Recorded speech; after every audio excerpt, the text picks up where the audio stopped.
दोस्तों नमस्कार। प्रथम गूंज देख रहे हैं आप और मैं हूं आपका दोस्त त्रिदेव।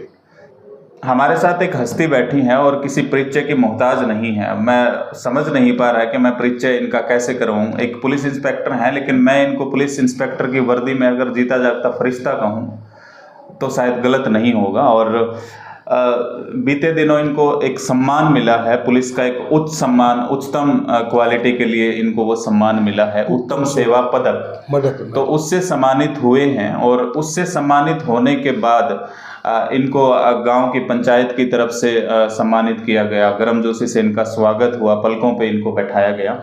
और विस्तार से जानने की कोशिश करेंगे कि इस मेडल को जो प्राप्त करने के लिए इनका संघर्ष लगा है वो किस हद तक इन्होंने मेहनत की और क्या किया है और किन को ये मेडल मिलता है। आपको बता दूं कि जितना हम जान पाए हैं शायद 70-80 हज़ार कर्मचारियों में से 4 लोगों को ये मेडल मिला है।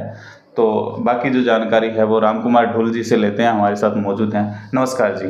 जी नमस्कार। सबसे पहले तो स्वागत है आपका हमारे चैनल पे। मेरी तरफ से भी आपको और आपके प्रथम गूंज के सभी दर्शकों को नमस्कार, प्रणाम। जी, जो भी दर्शक आपके देख रहे हैं उन सबको हाथ जोड़ करके प्रणाम करता हूँ। डॉक्टर साहब, सबसे पहले तो ये बताएं कि ये जो उत्तम सेवा मेडल जो आपको मिला है डीजीपी के हाथों, ये किन लोगों को मिलता है और इसके लिए आवेदन करना पड़ता है या फिर विभाग अपने तौर पे ही जांच परख के ये मेडल देता है? थोड़ा विस्तार से हमारे दर्शकों को बताएं।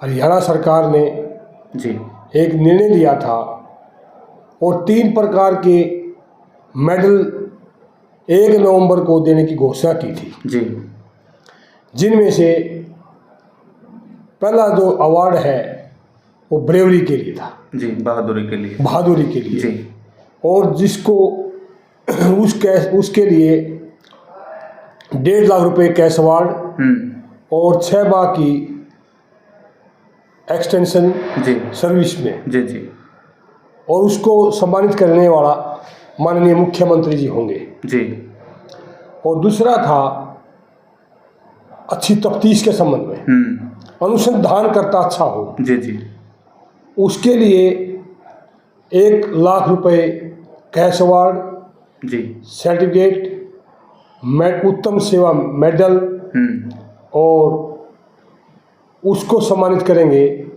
माननीय गृह मंत्री जी। जी, और तीसरा है अच्छी सेवाओं के लिए, जिन्होंने अपने इन दोनों फील्ड से के अलावा और अपने सर्विस में रहते हुए अच्छी सेवाएं दी। उनका रिकॉर्ड बहुत अच्छा रहा, जी, ईमानदारी का रहा। उनको भी माननीय पुलिस महानिदेशक द्वारा जी सम्मानित किया जाएगा और 50,000 रुपये नगद इनाम राशि जी एवं प्रशंसा पत्र व उत्तम सेवा मेडल से नवाजा जाएगा। और इसको स्वयं हमारे माननीय पुलिस महानिदेशक जी स्वयं अपने हाथों से ही उन्होंने ये मेडल मुझे भी लगा करके ये सम्मान दिया है। जी, जी, बधाई के पात्र हैं आप। हमारे चैनल की ओर से आपको बधाई हो इस अचीवमेंट के लिए। और गांव में आपका सम्मान किया गया, इससे पहले जैसा आपने बताया हाँसी में भी सम्मान हुआ और भी कई जगह आपका लोगों ने सम्मान किया, गर्मजोशी से स्वागत किया, आपको बधाई संदेश लगातार मिल रहे हैं। तो हमने गांव में, आपके गांव में जो सम्मान समारोह आपका हुआ, मैं भी सौभाग्य है मेरा कि मैं उसी गांव से आता हूं जिस गांव में आप पले बड़े हैं। तो मैंने देखा कि आपका सम्मान समारोह जो था उसमें लोगों की जो भीड़ थी वो अटूट थी। पहली बार शायद गांव में ऐसा माहौल था कि एक मंच पे हर कास्ट के लोग थे, हर समाज के लोग मौजूद थे आपके सम्मान के लिए। मतलब उनमें खुशी शायद आपसे ज़्यादा थी कि हमारे गांव के एक इंस्पेक्टर को इस तरह से सम्मान मिला है। और हर कोई मतलब उसके छाती के जो बटन है वो टूटने को हो रहे थे, गर्व से फूले नहीं समा रहा था। तो ये जो आपको अचीवमेंट मिली है, सबसे पहले तो आप ये बताएं कि इसमें क्या मतलब यहाँ तक पहुँचने में क्या आपका संघर्ष लगा और किस वजह से ये सम्मान मिला है आपको? ये सम्मान पुलिस महानिदेशक महोदय द्वारा जी रिकमेंडेशन मांगी गई थी जी, और माननीय पुलिस अधीक्षक हाँसी ने मेरे एज पर इंस्ट्रक्शन जी के अनुसार मेरे रिकॉर्ड को भली भांति चेक किया जी और चेक करने पर बिल्कुल फिट मिला रिक्वायरमेंट के अनुसार, जी जी तो मेरा केस रिकमेंड करके माननीय पुलिस अधीक्षक महोदय ने माननीय पुलिस महानिरीक्षक हिसार मंडल हिसार के कार्यालय में, माननीय अतिरिक्त पुलिस महानिदेशक हिसार मंडल हिसार के कार्यालय में भिजवाने का काम किया। जी और माननीय अतिरिक्त पुलिस महानिदेशक हिसार मंडल हिसार श्री जादव साहब, जी भारतीय पुलिस सेवा जी तत्कालीन अतिरिक्त पुलिस महानिदेशक हिसार मंडल हिसार ने भी as per instruction, as per guidelines मेरे रिकॉर्ड का भली भांति अवलोकन किया, जांच की और उन्होंने भी फिट मिलने पर उसको रिकमेंड करके माननीय पुलिस महानिदेशक हरियाणा के कार्यालय में भिजवाने का काम किया। जी माननीय पुलिस महानिदेशक हरियाणा ने एक इस बारे में एक कमेटी डीपीसी गठित की। जी जी उसमें श्री ओपी सिंह जी, एडीजीपी साहब, जी श्री सौरभ सिंह जी, आईपीएस आईजी साहब, जी श्री अमिताभ ढिल्लो जी, आईपीएस आईजी साहब, जी और 2-3 अन्य आईपीएस अधिकारी भी उस डीपीसी के सदस्य थे, जिन्होंने हम सबको बुला करके पंचकुला में हमारा इंटरव्यू लिया। और इंटरव्यू के दौरान उन्होंने हमारे से पूछा, भाई क्या उपलब्धि है जी, कैसे आप मेडल लेने के हकदार हैं। हमारे पूर्ण रूप से मैंने बताने का काम किया, क्योंकि पुलिस जिला हांसी वर्ष 2017 में ही अस्तित्व में आया है जी, और इसके लिए पुलिस लाइन बनाने के लिए कोई ज़मीन अवेलेबल नहीं थी। मैंने 2018 में 56 एकड़ ज़मीन लेने के लिए पुलिस लाइन के लिए फाइल चलाई थी, जब उस समय भी मैं यहाँ एज ए हेड क्लर्क था जी, और वो फाइल आगे चली गई थी डीजीपी साहब के कार्यालय में, परंतु उसी समय मेरा प्रमोशन इंस्पेक्टर का होने पर मेरा ट्रांसफ़र सोनीपत डिस्ट्रिक्ट का हो गया और मैं 2.5 साल तक पुलिस जिला सोनीपत डिस्ट्रिक्ट में ही सेवारत रहा, कार्यरत रहा। परंतु 1 सितंबर 2021 को जी मेरा वापिस जिला सोनीपत से पुलिस जिला हांसी का तबादला ट्रांसफ़र हो गया और मैंने वापस चार्ज लेने के बाद तत्कालीन पुलिस अधीक्षक महोदया श्रीमती नीतिका गहलोत से आग्रह किया कि यदि इजाज़त हो तो मैं इस फाइल के जिम्मेवारी ले लेता हूँ और इसके लिए मैं प्रयास करता हूँ पुलिस हेडक्वार्टर पर जाकर के, हमारे ACS साहब के कार्यालय में जाकर के और FCR साहब के कार्यालय में जाकर के, एग्रीकल्चर डिपार्टमेंट के कार्यालय में जाकर के मैंने 5-6 बार कम से कम जाना पड़ा और वहाँ रुक के सभी अधिकारियों से स्वयं संपर्क करके और उस फाइल को मैं पास करवा के लाने में सक्षम हुआ, सफल हुआ। और कृषि विभाग की 56 एकड़ ज़मीन कृषि विभाग से पुलिस जिला हांसी के नाम स्थानांतरित करवाने में, ट्रांसफ़र करवाने में हमें कामयाबी मिली और उसके बाद उसका इंतकाल करवाया और वहाँ हमने पोजीशन ली, कब्जा लिया और उसके बाद हमने वहाँ पौधे लगवाए और अब वहाँ पुलिस लाइन बनने के लिए प्रपोजल भेजी हुई है, जिसके लिए जल्द ही उम्मीद है कि वहाँ टेंडर होकर के काम शुरू हो जाएगा। सबसे बड़ी उपलब्धि मेरी यही रही। और ईमानदारी की बात जहाँ तक है, मैं 2012 में पुलिस अधीक्षक कार्यालय फतेहाबाद में तैनात था। उस दौरान मेरी एक आदत थी कि मैं हर शनिवार के दिन जैसे ही कार्यालय से आता था जी मेरी उसमें रिहायश हिसार हुआ करती, मेरे बच्चे हिसार पढ़ते थे। जी जी तो मैंने किराए का मकान लिया हुआ था हिसार में। तो मैं अग्रवाल चौक पर उतरता था और वहाँ से गऊओं के लिए, जो अंधी गऊ थी, अंधे बैल थे, दूसरे लंगड़े लुल्ले गाय और बैल थे, उनके लिए गुड़ लेता था। और बंदरों के लिए मैं केले लिया करता था, भुगड़े लिया करता था। तो वो लेके चल ही रहा था और अग्रवाल से चौक से लेकर के वहाँ गौशाला तक मैं पैदल ही जाया करता था सामान लेकर के। रास्ते में मुझे दुकान के आगे एक पर्स मिल गया और उस पर्स में एटीएम भी था, 15 से 20 हज़ार के बीच में राशि भी थी और अन्य भी कई कागजात उसके जरूरी थे। ड्राइविंग लाइसेंस था और उसका पहचान पत्र था, ज़रूरी दस्तावेज भी थे। मैंने इधर से उधर से टेलीफोन नंबर प्राप्त कर लिया, कहीं से उसके दुकानदार से पूछा भाई कौन था, कौन आया था आपकी दुकान पर, भाई ऐसे ऐसे मैंने ये पर्स मिला है। वो धीरे धीरे हमें पता चल गया वो वेटरनरी सर्जन का ही निकला। वेटरनरी सर्जन जो गौशाला में कार्यरत थे उस समय, वो उसी का निकला जी। और उसको हमने टेलीफोन से द्वारा बुला करके और उसको सौंप दिया।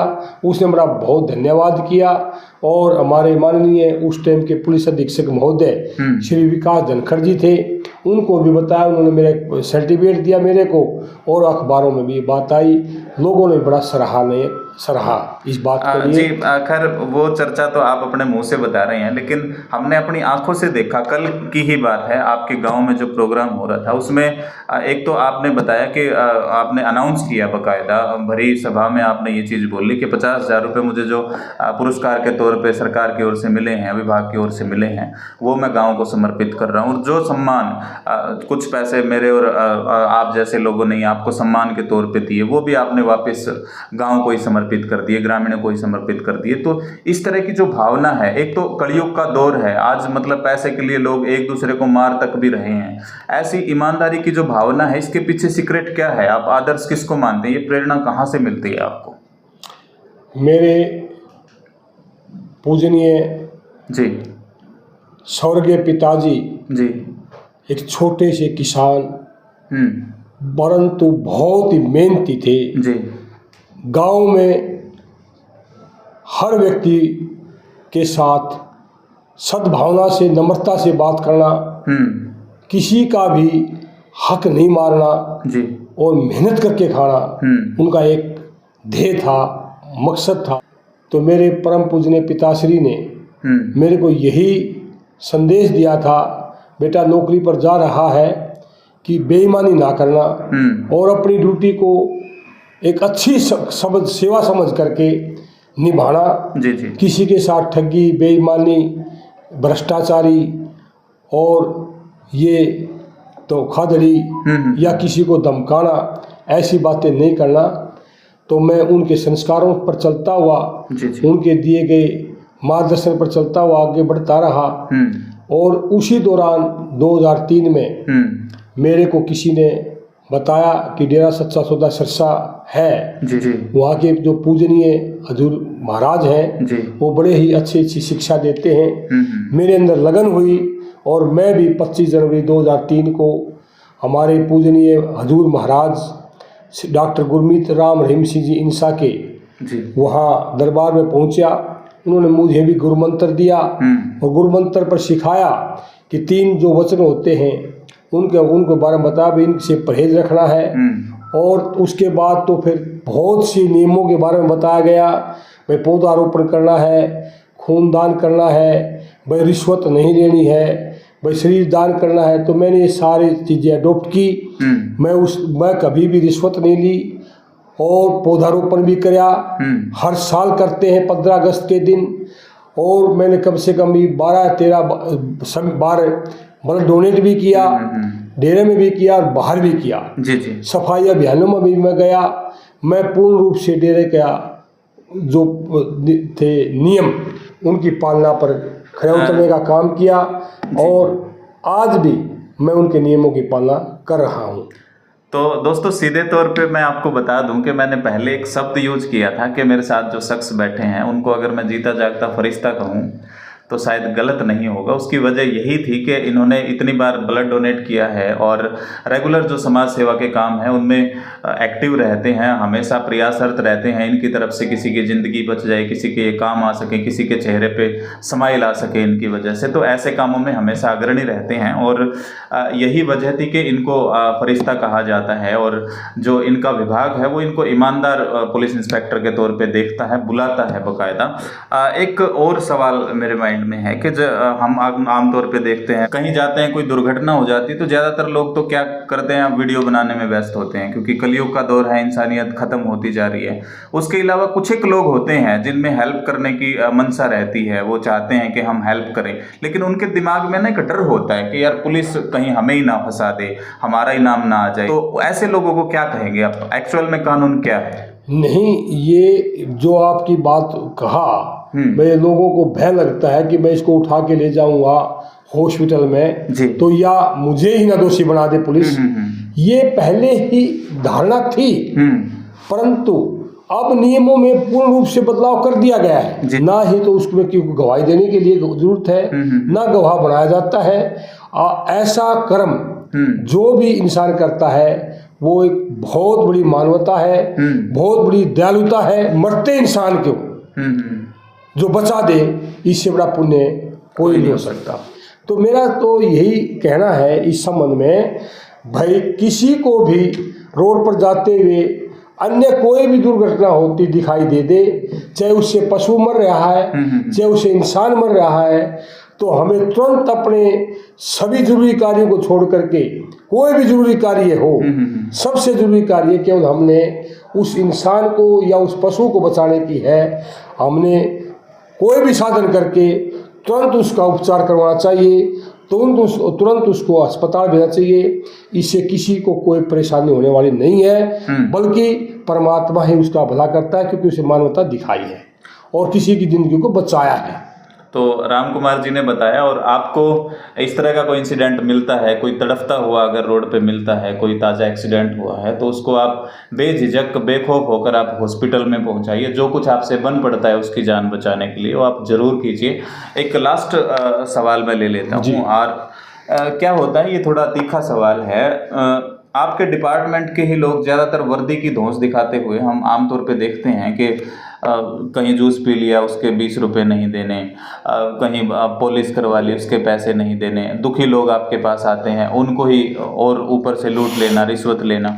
ऐसे लोगों को क्या संदेश देंगे आप जो वर्दी में इस वर्दी की धौंस दिखाते हुए मानवता के खिलाफ कुछ करते हैं या किसी गरीब का दिल दुखाते हैं? ऐसे लोगों के लिए क्या कहेंगे आप? वर्दी की धौंस जी, हमने केवल और केवल जी जो गुंडा तत्व है, जो बदमाश टाइप के लोग हैं, जी, जो रोजाना डकैती, लूट और मर्डर करते हैं, जी, जी, जो नशा तस्करी करते हैं, उनके ऊपर दिखाने चाहिए। जी, जो एक गरीब आदमी है, जो जायज आदमी है, जायज काम के लिए आपके पास आता है, जी, उसको हमने भाई की तरह बैठा करके उसका जो भी समस्या है उसका निदान करने का हर संभव प्रयास करना चाहिए। उससे प्रेम से बोलो ताकि वो खुल के हमें बता सके भाई उसकी क्या समस्या है, कैसे उसका निदान होगा, कैसे उसका समाधान होगा, और उसको भी ऐसा एहसास हो कि ये पुलिस की जो वर्दी में बैठा है ये मेरा मित्र है जी। मैं एक मित्र की तरह हमने काम करना चाहिए। पुलिस और पब्लिक का एक मिलाप होना चाहिए ताकि हर समय जो भी कोई घटना घटती है तो पुलिस, आम जनता पुलिस की मदद कर सके और पुलिस उसको अपराध को रोकने में कामयाब हो सके। इसलिए जनता का और पुलिस का जो मेल है, समन्वय है, वो बहुत ज़रूरी है। सरकार भी, हमारी सरकार बार बार, हमारे उच्च अधिकारी बार बार हमारे को यही कहते हैं भी पुलिस पब्लिक कोऑर्डिनेशन, पुलिस और आम जनता का समन्वय हो।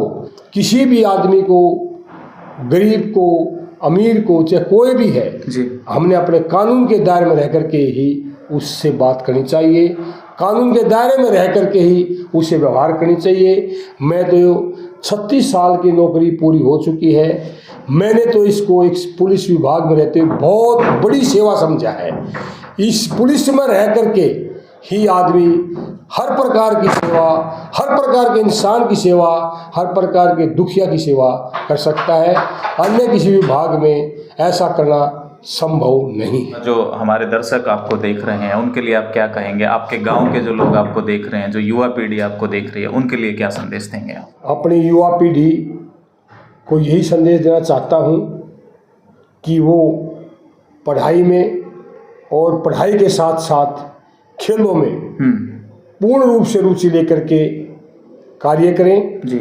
क्योंकि पहले तो ये कहा जाता था कि खेलोगे कूदोगे बनोगे खराब, और पढ़ोगे लिखोगे तो बनोगे नवाब जी। परंतु आज हमारी सरकारों ने इतनी सुविधाएं दे दी हैं कि दोनों में ही बराबरी है जी। एक अच्छा खिलाड़ी अच्छी पोस्ट पर तैनात किया जाता है, अच्छी पोस्ट पर नियुक्त किया जाता है और उसको करोड़ों रुपए का गिफ्ट भी मिलता है, इनाम भी मिलता है जी। और खेलों से नशा की प्रवृत्ति भी कम होती है। जो बच्चा रोजाना ग्राउंड में जाता है, खेल के मैदान में जाता है, रोजाना खेलता है, उससे बच्चा नशे से भी बचा रहता है और उसका स्वास्थ्य भी सही रहता है, मेडिकली फिट हो, दिमाग भी फिट रहेगा। जिसके कारण किसी ने बोला है कि अच्छे स्वास्थ्य से ही अच्छा दिमाग रहता है। बिल्कुल। तो मेरी यही संदेश जाएगा कि हर बच्चा पढ़े और खेल उसके साथ साथ खेल भी करे, अच्छा जॉब प्राप्त करे और जिस भी क्षेत्र में उसको काम करने का अवसर प्रदान हो, अवसर मिले तो वो उसी क्षेत्र को में पूरी मेहनत से, कड़ी मेहनत से, ईमानदारी से, कर्मठता से कार्य करके उसमें आगे निकलने का काम करे। क्षेत्र कोई भी हो, काम कोई भी छोटा नहीं होता। आप नेक नीति से काम करोगे तो उसमें आपको सफलता मिलेगी। किसी को भी छोटा मत समझो, हम सब बराबर हैं और सभी कार्य भी जो भी हमें मिला है मेहनत, कड़ी मेहनत से, लगन से, ईमानदारी से, कर्मठता से करना का ही संदेश देता हूँ। तो दोस्तों आपने सुना राम कुमार ढुल जी को, और इंस्पेक्टर हैं फिलहाल हांसी में हैं और रहते हैं, और हम चाहेंगे आप ज़्यादा से, हाँ आप कुछ कहना चाह रहे हैं शायद? मैं ये कहना चाह रहा था कि माननीय पुलिस महानिदेशक महोदय ने जी मुझे सम्मान के रूप में ये मेडल अपने खुद हाथों से, अपने ही हाथों से लगाया। जी जी। एक प्रशंसा पत्र भी दिया और उसके साथ साथ 50,000 रुपये इनाम के तौर पर राशि भी मुझे दी। जी जी। गांव के परिवार ने, तीनों गांव के मेरे परिवार ने जी जी जो ये प्रोग्राम किया, सम्मान समारोह किया, मैंने वो 50,000 रुपये उसी कमेटी को, गांव की कमेटी को दे दिए ताकि जो उन्होंने मेरे मान सम्मान के लिए ये आयोजन किया था उस पर जो खर्चा किया उन्होंने, उनके काम आ सकें और उनको ऊपर ज़्यादा बोझ ना पड़े। जी। इसलिए क्योंकि मैंने इनाम मेरे को दिया माननीय पुलिस महानिदेशक महोदय ने और मैंने पूर्ण रूप से वो गांव को समर्पित कर दिया ताकि मेरा गांव में मेरा भाईचारा और अच्छी तरह इस बात को समझ सके कि हमारा भाई कहाँ है। वाकई आपने इतिहास रच दिया इतना सब करके, क्योंकि आमतौर पे हम देखते हैं, मैं थोड़ी देर पहले हम चर्चा कर रहे थे आपस में कि इतने नेता, इतने लीडर्स आते हैं मुंडाल में, तो कोई भी आज तक लीडर्स ऐसा नहीं रहा जिसने अपनी मालाएं लुटा दी हों वापस। आपने ये कदम उठा के वाकई एक प्रेरणा दी है युवा पीढ़ी को और एक ईमानदारी की मिसाल वहाँ पर भी आपने कायम की। तो दोस्तों आपको ये इंटरव्यू कैसा लगा इस बारे हमें कमेंट बॉक्स में ज़रूर बताएँ और इस वीडियो को ज़्यादा से ज़्यादा शेयर करें ताकि किसी एक इंसान की भी इस वीडियो को देखकर सोच बदल जाए और वो राम कुमार जी की तरह बनने की कोशिश करे। तो डेफिनेटली हमारा वीडियो बनाने का जो मकसद है वो सफल हो जाएगा। धन्यवाद। धन्यवाद। हर किसी के सुख दुख में साथ खड़े रहने का हर संभव प्रयास किया और आप सब ने भी हर समय अपना आदर सत्कार का आशीर्वाद मुझ पर बनाए रखा और मैं आपको आश्वस्त करता हूं कि जब भी आपको जरूरत पड़े किसी भी घड़ी में कोई भी कार्य हो, चाहे मैंने किसी के पास जाना हो, गांव की प्रगति का कार्य हो, चाहे किसी की नौकरी में कोई उलझन आ गई हो, जहां तक भी मैं संभव होगा मैं उसे सुलझाने का प्रयास करूंगा। अब पुलिस विभाग में मेरी सेवाएं समाप्त होने का समय नजदीक आ गया है।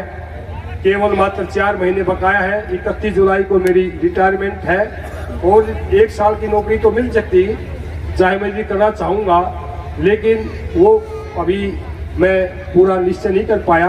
मैं आगे 1 साल की नौकरी करूँगा या मैं अन्य किसी समाज सेवा में जुटूंगा। उम्मीद करता हूँ कि आप सब अपना आशीर्वाद मुझ पर सदा इसी प्रकार बनाए रखेंगे और मेरे हर खुशी में, गम में एक आह्वान पर मेरे साथ खड़े मिलेंगे और मैं भी आपके एक इशारे पर, एक बोल पर, एक घंटी पर आप जहां कहोगे मैं आपके लिए खड़ा मिलूंगा। आपका चौकीदार हूं, आपका सेवादार हूं, आपका छोटा हूं, आपका बच्चा हूं। जो भी जाने अनजाने में यदि कोई शब्द ऐसा निकल गया हो तो मुझे क्षमा देना। और